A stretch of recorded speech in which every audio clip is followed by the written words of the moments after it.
안녕하세요. 책 읽어주는 편안한 엄마입니다. 오늘은 러시아의 극작가이자 소설가인 안톤 체호프의 단편 나의 아내들을 읽어드리겠습니다.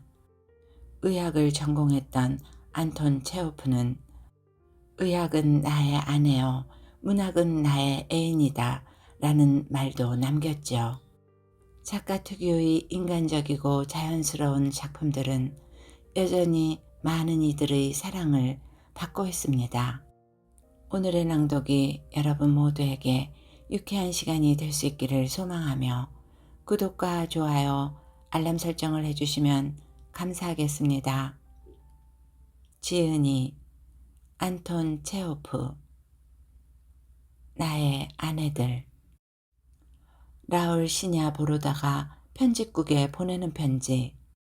시냐 보로다란 푸른 수염이란 뜻을 가진 사람의 이름으로 당시 렌토프스키 소유의 극장 에르미타시에서 공연된 오페레타의 제목입니다. 유명한 배우인 로지가 시냐 보로다의 역할을 맡았고 체르노프가 열연했습니다. 존경하는 선생, 당신 독자들의 웃음을 자아내고 로지 씨와 체르노프 씨 등에게 영광을 안겨준 오페레타 시냐 보로다는 내게는 쓰디 쓴 감정 말고는 아무것도 불러일으키지 않습니다. 이 감정은 모욕이 아니라 그래요, 유감입니다. 최근 수십 년 동안 신문 잡지와 무대가 아담의 죄와 거짓의 곰팡이로 도배된 것은 솔직히 유감입니다. 오페레타의 본질 또는 작가가 나의 사생활을 침해할 어떤 권리도 없다는 것을 굳이 언급하지 않고 나는 대중이 나 라울 시냐 보로다에 대해 잘못 판단할 수 있는 몇몇 사항들에 대해 말하고자 합니다. 이 모든 것이 선동적인 거짓말입니다. 나는 고발을 통해 작가의 뻔뻔스러운 거짓과 이 수치스러운 악덕을 묵과하고 은폐한 렌토프스키의 행위를 폭로하기 전에 당신이 펴내는 존경할 만한 잡지를 통해 이 사항들을 반박할 필요가 있다고 생각합니다. 무엇보다 먼저 말씀드릴 것은 존경하는 선생 작가는 오페레타에서 자기 마음대로 나를 호색가로 묘사했는데 나는 결코 호색가가 아닙니다. 나는 여자를 사랑하지 않습니다. 여자들과 전혀 알고 지내지 않았으면 더 좋았겠지만 내가 인간이고 인간적인 모든 것이 내게 낯설지 않다는 것이 내 잘못입니까? 선택의 권리 외에 필연성의 법칙이 아직도 사람을 지배하고 있습니다. 나는 둘 중 하나를 선택해야만 했습니다. 신문 일면에 광고를 내는 의사들이 아주 좋아하는 충동적인 사람이 되든가 결혼하든가 해야 했습니다. 이 어리석은 두 가지 행동에 중간은 없습니다. 실제적인 사람인 나는 두 번째 아내에 대해 곰곰이 생각하고 나서 결혼했습니다. 그래요, 나는 결혼했습니다. 나는 결혼 생활 내내 자기 몸 안에 남편과 아내 그리고 장인과 장모나 시어머니 등을 가지고 있고 여자들을 찾아다닐 필요가 없는 연체동물을 언제나 부러워했습니다. 이 모든 것이 호색과는 무관하다는 걸 동의하실 겁니다. 게다가 작가는 내가 결혼식을 올린 다음 날, 즉 첫날 밤을 보내자마자 내 아내들을 독살했다고 이야기하고 있습니다. 이 황당하고 끔찍한 일을 내 탓으로 돌리지 않으려면 내 호적부나 이력서를 살짝 들여다보기만 해도 되었는데 작가는 그렇게 하지 않고 거짓말을 하는 사람이 되고 말았습니다. 나는 작가의 생각대로 허니문 둘째 날의 즐거움을 위해 아내를 독살한 것도 아니고 즉흥적으로 독살한 것도 아닙니다. 내가 이 작고 허약한 인간들 중 하나에게 모르핀과 인이 발린 성냥을 권하기로 결심하기까지 얼마나 많은 도덕적 고뇌와 무거운 의심으로 며칠, 몇 주를 고통스럽게 보내야만 했는지 아무도 모를 겁니다. 돌발적인 짓도 게으르고 배부른 기사의 음탕함도 잔인함도 아닌 복합적이며 분명한 이유와 결과가 나로 하여금 내 친절한 의사에게 도움을 청하도록 했습니다. 견딜 수 없이 고통스러웠던 공동생활과 오랜 심사숙고 끝에 내가 가게로 성냥을 사러 사람을 보냈을 때 내 마음속에는 오페레타가 아닌 극적이고 비감한 오페라가 연주되었습니다. 여자들이여 날 용서하시라. 여자들에게 권총은 격에 맞지 않는 무기라고 나는 생각한다. 쥐와 여자는 인으로 독설해야 한다. 내가 독설한 7명의 아내들에 대한 아내의 성격 묘사에서 독자와 귀하는 내가 가정의 행복을 위해 잡은 마지막 패가 결코 우습지 않다는 것을 분명히 알게 될 것입니다. 나는 목욕, 담배, 결혼, 이발에 든 비용이라는 표제의 내 수첩에 적힌 순서대로 내 아내들을 묘사하고자 합니다. 첫 번째 아내.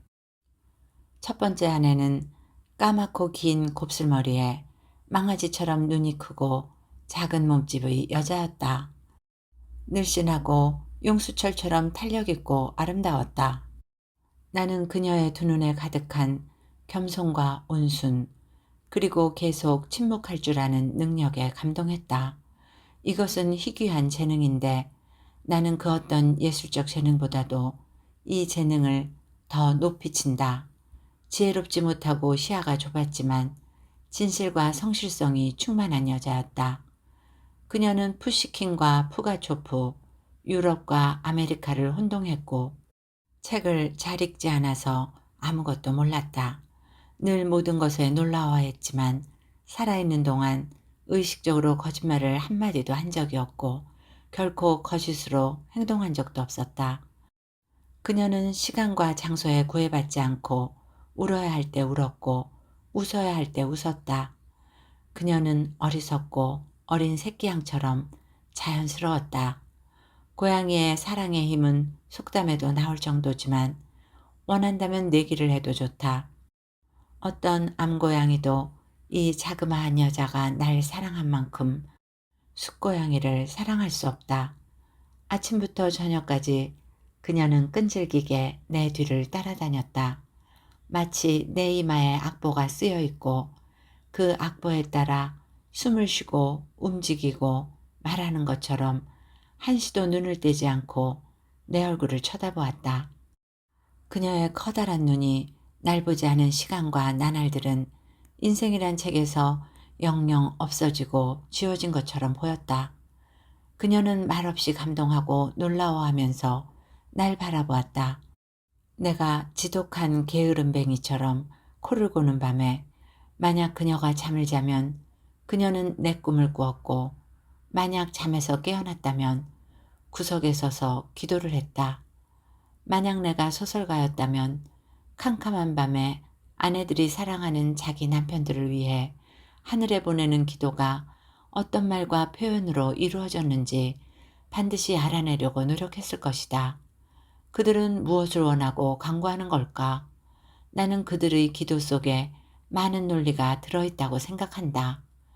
나는 테스토보나 노보모스코프스키에서도 테스토보는 모스크바 구시가이고 노보모스코프스키는 모스크바의 신시가입니다. 그녀의 작은 손가락이 요리했던 것 같은 음식은 결코 맛볼 수 없었다. 그녀는 지나치게 짠 국을 가장 큰 죄로 생각했고 너무 구워진 비프 스테이크를 자신의 보잘것없는 습관이 해이된 결과라고 생각했다. 내가 배고파하거나 음식에 만족해하지 않을지도 모른다는 의심은 그녀에겐 끔찍한 고통 중의 하나였다. 그러나 그 무엇도 나의 병만큼 그녀를 슬픔에 빠뜨리진 못했다. 내가 기침을 하거나 배탈이라도 난 표정을 지으면 그녀는 얼굴이 창백해지고 이마에 식은땀을 흘리며 이리저리 왔다 갔다 하면서 손가락을 꺾곤 했다. 내가 잠시라도 집을 비우면 그녀는 내가 마차에 깔렸거나 다리에서 강으로 떨어졌거나 맞아 죽었다고 생각하곤 했다. 그녀의 기억 속에는 너무나 많은 고통스러운 순간들이 자리하고 있다. 유쾌한 파티 후에 얼큰하게 취해 집으로 돌아와서 행복감에 젖어 가보리오의 소설을 들고 소파에 누웠을 때 그 누가 욕설을 하고 심지어 발길질을 해도 나는 스포로 머리를 찜질하는 어리석은 짓과 따스한 소미불과 한 잔의 피나무차를 포기하지 않았을 것이다. 파리는 당신의 눈앞에서 잠시 날아다니다가 공중으로 날아갈 때가 있다. 그러나 만약 파리가 당신 이마 위에서 기어다니고 다리로 뺨을 간지리고 코 속으로 기어들기 시작하면, 그리고 어떤 손짓을 해도 파리가 개의치 않고 계속 집요하게 이 짓을 계속한다면 결국 당신은 파리를 잡아 귀찮게 하는 원인을 없애려고 할 것이다. 내 아내가 바로 그런 파리였다. 나는 내 눈을 바라보는 끊임없는 시선, 내 입맛에 대한 부단한 감시, 내 코감기, 기침감기, 가벼운 두통에 대한 집요한 추적에 시달렸다. 마침내 나는 견딜 수가 없었다. 게다가 나를 향한 그녀의 사랑은 그녀에게도 고통이었다. 언제나 고요하고 비둘기같이 온순한 그녀의 눈은 자기 자신을 보호할 수 없음을 말해주고 있었다. 나는 그녀를 독살했다. 두 번째 아내. 두 번째 아내는 항상 웃는 얼굴에 볼에 보조개가 있고 실눈을 짓는 여자였다. 매력적인 모습에 아주 비싼 옷을 대단히 맵시 있게 입었다. 첫 번째 아내가 조용하고 집에만 있는 여자였다면 두 번째 아내는 침착하지 못하고 소란스럽고 활동적인 여자였다. 소설가라면 그녀를 한 가지 신경만으로 이루어진 여자라고 불렀을 것이다. 내가 그녀를 동일한 양의 소다와 산소로 이루어진 여자라고 불러도 전혀 틀리지 않다. 그녀는 뚜껑 따기 직전의 맛있고 시큼한 양배추국이 든 병과도 같았다. 생리학은 바쁘게 살아가는 유기체를 이해할 수 없다. 반면에 내 아내의 혈액순환은 미국의 괴짜가 새낸 특급 열차처럼 빨랐고, 그녀가 잠을 잘 때 맥박은 1분에 120번이나 뛰었다. 그녀는 숨을 쉬는 게 아니라 헐떡였고, 그냥 마시는 게 아니라 벌컥벌컥 들이마셨다. 그녀는 급하게 숨쉬고 말하고 사랑했다. 그녀의 생활은 항상 감각에 대한 신속한 반응으로 이루어졌다. 그녀는 피클, 겨자, 후추, 거인 같은 남자, 냉수욕, 광란의 왈츠를 좋아했다. 그녀는 나에게 끊임없는 포사격, 불꽃놀이, 결투, 불쌍한 보베샤를 위한 진군을 요구했다.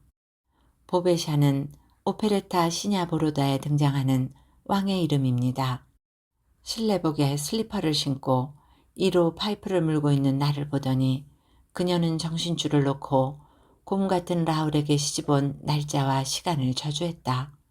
그녀의 인생에서 중요했던 것을 내가 견뎌냈고, 왈츠보다 스웨터가 내 얼굴에 더 잘 어울린다고 그녀에게 설명하기란 전혀 불가능했다. 내 모든 주장에 대해 그녀는 손사래와 히스테리로 대답했다. 원하든 원하지 않든 째지는 듯한 소리와 비난에서 벗어나기 위해 왈츠를 추고 대포를 쏘고 싸워야만 했다. 곧 그런 생활은 나를 지치게 했고 나는 의사를 데리러 보냈다. 세 번째 아내. 세 번째 아내는 푸른 눈을 한 키가 크고 늘씬한 금발의 여자였다. 그녀의 얼굴에는 순종적인 표정과 동시에 자기만의 장점도 잘 나타나 있었다.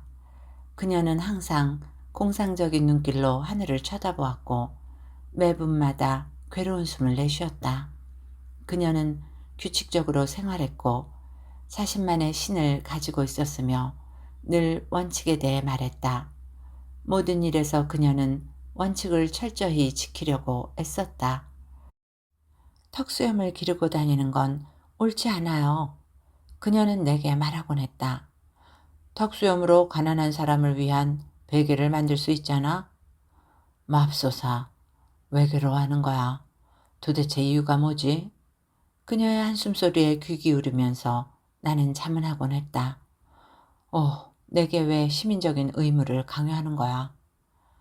사람은 수수께끼를 좋아한다. 이 때문에 나는 금발의 여자를 사랑했다.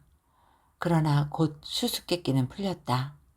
이 금발 여자의 일기장이 우연히 내 눈에 띄었다. 나는 일기장에서 이런 훌륭한 문장을 보고 말았다. 나는 회계 소송에 휘말린 불쌍한 사람을 구하려고 날 희생했고 이성의 목소리에 귀 기울여야만 했다. 그래서 나는 부자인 라울에게 시집왔다. 날 용서해, 나의 폴. 나중에 밝혀졌지만 폴은 측량 사무소에서 일하면서 아주 엉터리 시를 쓰는 남자였다. 그는 더 이상 자신의 둘시네아를 보지 못했다. 둘시네아란 돈키호테가 만들어낸 가공의 왕비 이름입니다. 그녀는 자신의 원칙과 함께 살해되었다. 네 번째 아내. 네 번째 아내는 단정했지만 항상 겁먹고 놀란 얼굴을 한 처녀였다. 상인의 딸이었다. 그녀는 피아노로 음계를 치고 나는 다시 그대 앞에 라는 로망스를 부르는 끔찍한 습관과 20만 루블의 지참금을 가지고 내 집으로 들어왔다. 잠을 자거나 먹지 않을 때, 또 피아노로 음계를 치지 않을 때면 그녀는 노래를 불렀다. 음계는 내 모든 혈관을 끄집어냈다. 그래서 나는 지금 혈관이 없다. 그녀가 좋아하는 로망스의 가사. 나는 매혹되어 서 있네를 째지는 듯한 환한 목소리로 불러대는 바람에 내 귀청이 떨어지고 청각기관이 약해질 정도였다. 나는 오랫동안 참았지만 조만간 자기 자신에 대한 연민을 이겨낼 수 없었다. 의사가 왔고 음계 소리도 끝났다. 다섯 번째 아내. 나의 다섯 번째 아내는 긴 코에 매끈한 머리칼과 결코 웃지 않는 엄격한 얼굴을 한 여자였다. 그녀는 근시였고 안경을 썼다. 취미나 쓸데없는 요구도 없었기 때문에 내 맘에 들었다. 그녀는 단순하고 이상하게 옷을 입었다. 가령 비좁은 소매가 달린 검은 원피스, 넓은 허리띠 등 그녀의 옷은 왠지 모두 평평하고 다림질되어 있었는데 돌출부가 전혀 없고 잘못 잡힌 주름 하나 없었다. 나는 그녀의 독창성이 마음에 들었다.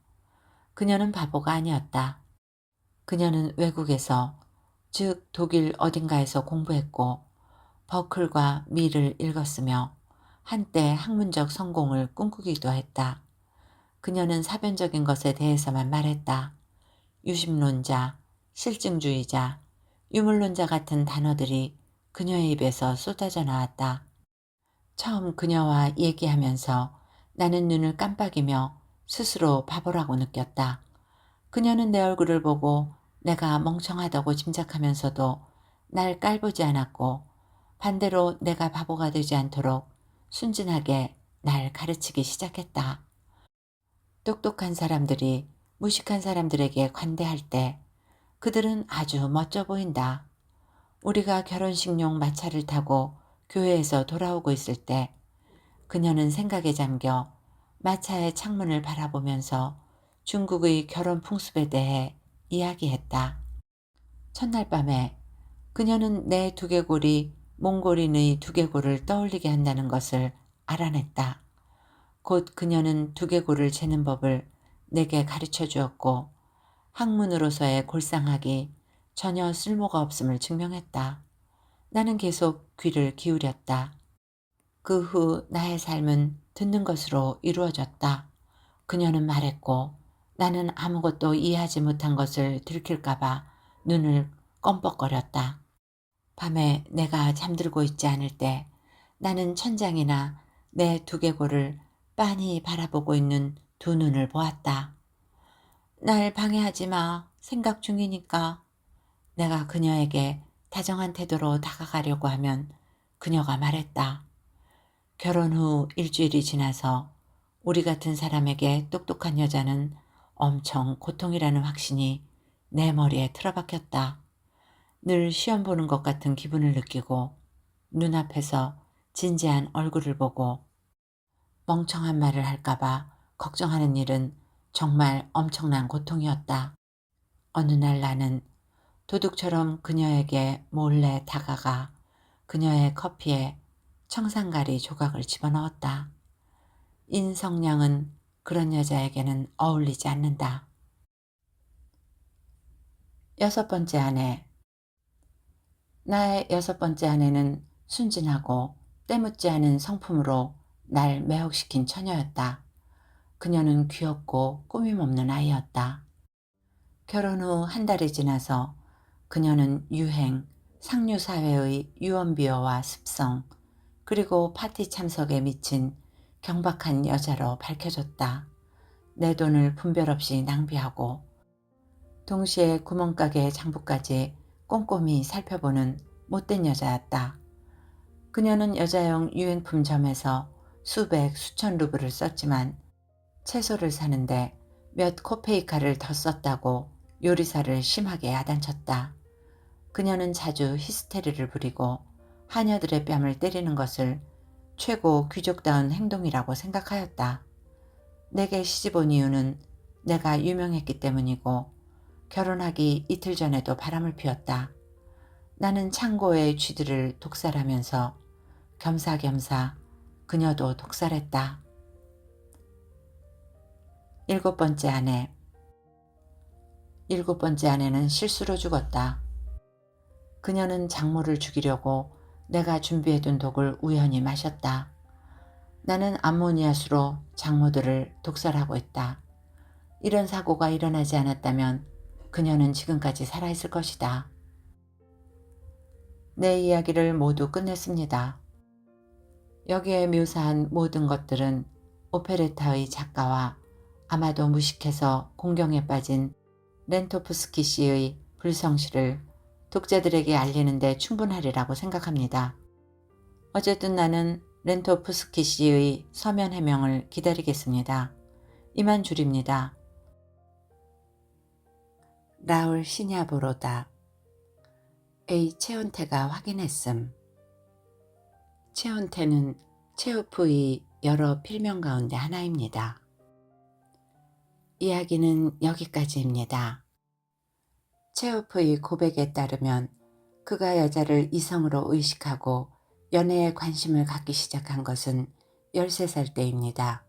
첫사랑의 상대가 누군지는 불분명하지만 이때부터 체오프는 많은 여자들과 교제를 하게 됩니다. 나의 아내들에서 라울이 살해한 7명의 아내는 어쩌면 체오프가 만났던 7 유형의 여자들인지도 모릅니다.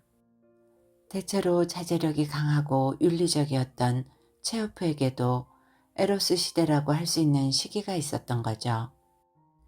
재밌게 들으셨는지요? 좋은 시간이 되었기를 바라며 오늘도 행복하세요.